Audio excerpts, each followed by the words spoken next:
What's up, everybody? It's Alex from Heavy New York. We are once again back at St. Vitus on this beautiful signature couch. Very nice. I officially own it now.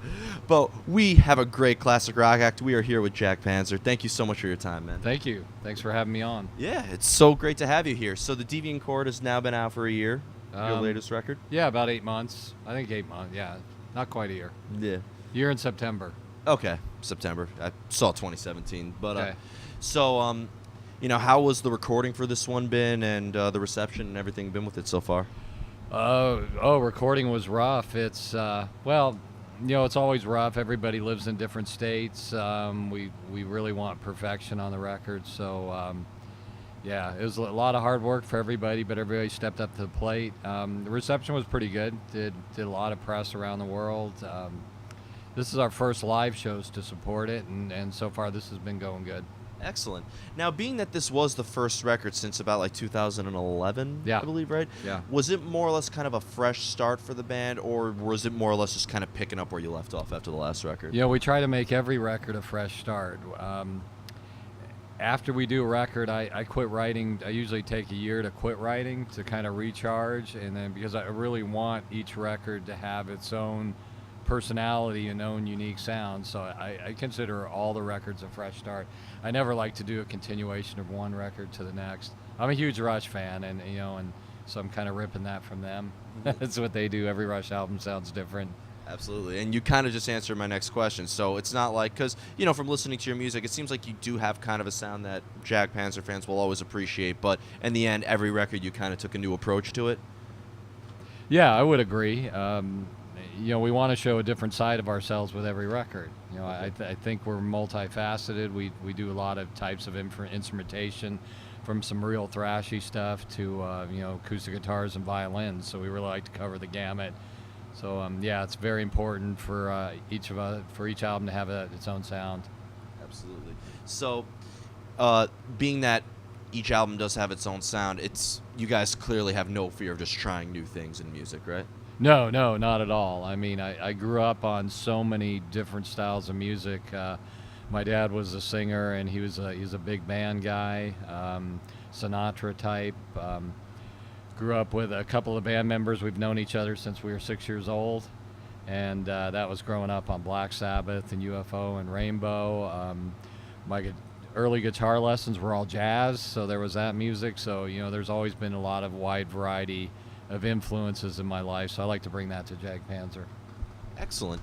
Now, when you go into the studio, being that you mentioned that the songwriting is so experimental, but do you sometimes go into the studio with like a preconceived idea of what you want to do, or is there like any improvising involved? Oh, I go in with a complete preconceived idea, and my bandmates change all of them. I'll start with a song, and I'll record everything.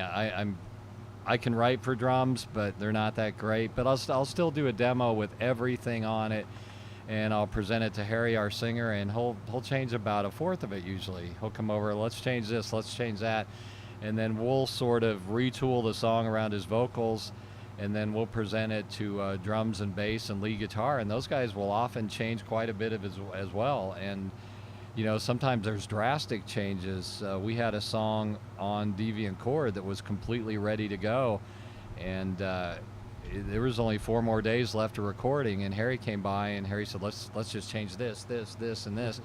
But it was a great idea he had. It was really some big changes, and it really helped the song, so we did it.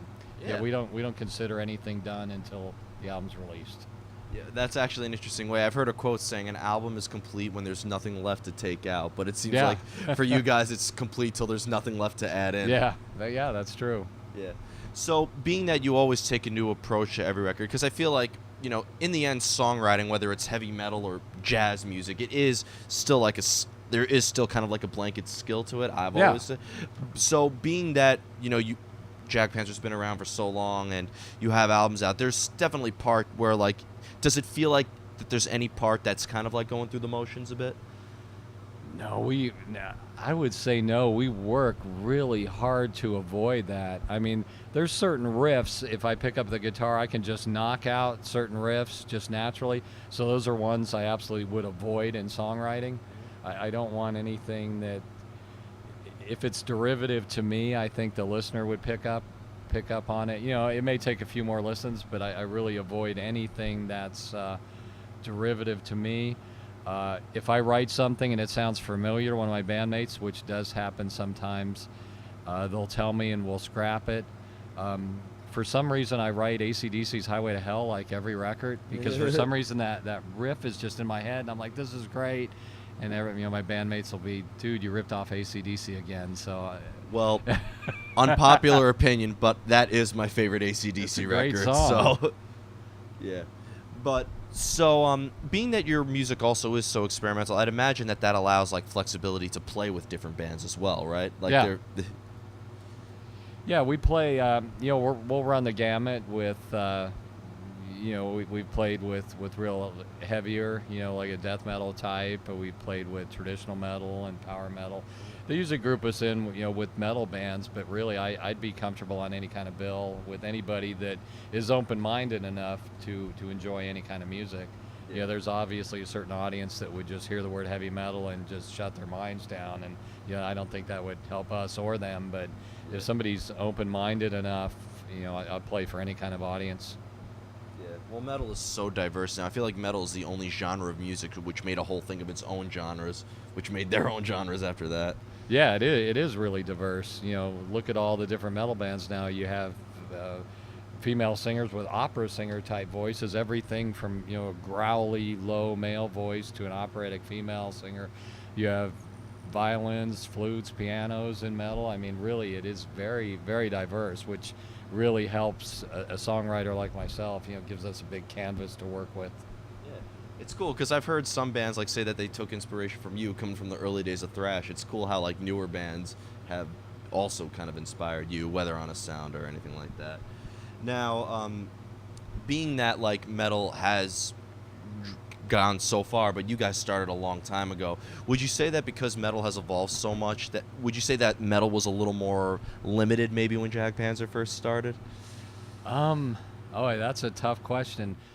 I can tell you what wasn't limited when we started. I was a kid, and I really started getting into underground metal. I was reading these these little magazines with these great bands I'd never heard of, and so I'd drive about 60 miles to Denver, and I would just buy all these obscure metal albums, and they all sounded different. I mean, the studio recordings were different, the songwriting approach was different. I mean, everything was completely different. So there was a huge diversity from band to band back then, because today, if you're new and you want to learn how to mic up a Marshall cabinet, you just Google it. And so everybody's off the same hymn sheet now, somewhat. Yeah. That didn't exist back then. I mean, people were doing some wildly different things. So you had all these bands, Angel Witch from England, or Venom, or from other European countries like Ostrogoth or Sorlage.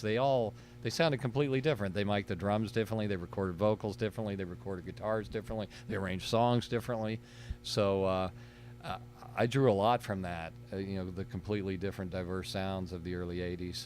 Yeah, I mean, in the 80s, because, you had the glam scene, you had Yeah. thrash happening, and even death metal was kind of starting in the late 80s. Yep. So it's interesting, because a lot of people hear 80s metal, they think immediately think of, like, Motley Crue or or Poison. Def Leppard, or right. Yeah. And that's, from a mainstream point of view, I can understand that opinion. But if you start going into the underground in the 80s, there's some just complete, it runs the gamut of different kinds of metal. Absolutely.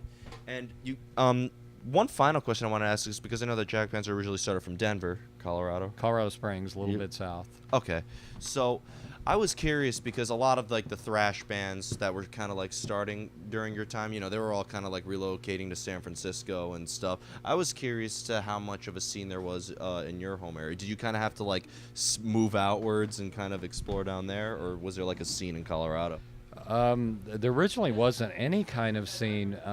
We sort of came out because, we were in sort of a medium. Colorado Springs is a medium-sized town. We only had one radio station that played rock, and we were just tired of Boston and Van Halen and Foreigner. I mean, there's nothing wrong with that kind of music, but we just, just a steady diet all the time. Yeah. So, I was buying these much more obscure records, and I'd let my bandmates borrow them, and they would like them. So really, we started out just because we wanted to play this, this different style of heavy metal.